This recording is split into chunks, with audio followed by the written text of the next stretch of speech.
di USG USG pegawaian Yahudi tamah kos gitu mah timbullah segala kurang air ketuban lah naon lah ciptaan Allah moal datang ka kurang air ketuban moal maka jeung dikurang-kurangan segala rupa jadi we khawatir keur manyana reuneuh kemudian disingsieunnan ku dokter tah dokter nu sok nyingsieunnan awewe nu reuneuh eta min jumlah nu ngabisiki tadi teh satan nu ngabisiki tadi iblis di mana bae lamun dokter nyingsieunnan bidan nyingsieunnan nu reuneuh eta turunan iblis tadi dia nu nyingsieunnan mah ku ari ba dokter wah ibu kalau hari Jumat enggak ngelahirin ini udah kering air ketubannya ibu bisa-bisa bahaya mau selamat anak apa mau selamat ibunya ini bahaya dah keur manyana rempa disingsieunnan atau tambah cerik stres kan coba cara dukun baheula madukun baheula maneng ti baheula ge aya awewe mah sok ngalahirkeun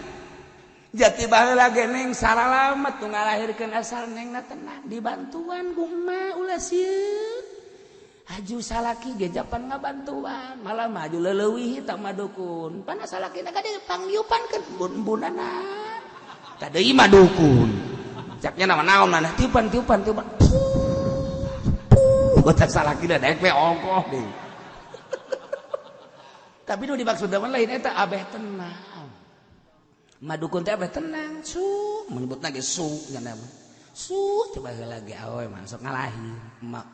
usut teh kapan dilahirkeun ku emak salamet eueun teh salamet eueun nu kumaha salamet tenang di dia aya emak ngabantuan sok geura ulah waka dieujeun-eujeun ke ai can waktuna mah ke emak ngabejaan beung ngeunaheun jasa Pak ngeunaheun jasa geus waktuna geus datang tah dibari ngomong bari babacaan ya Allah ya Rabbi nikmat jasa ieu mah huluna geus kaluar jangan sembarangan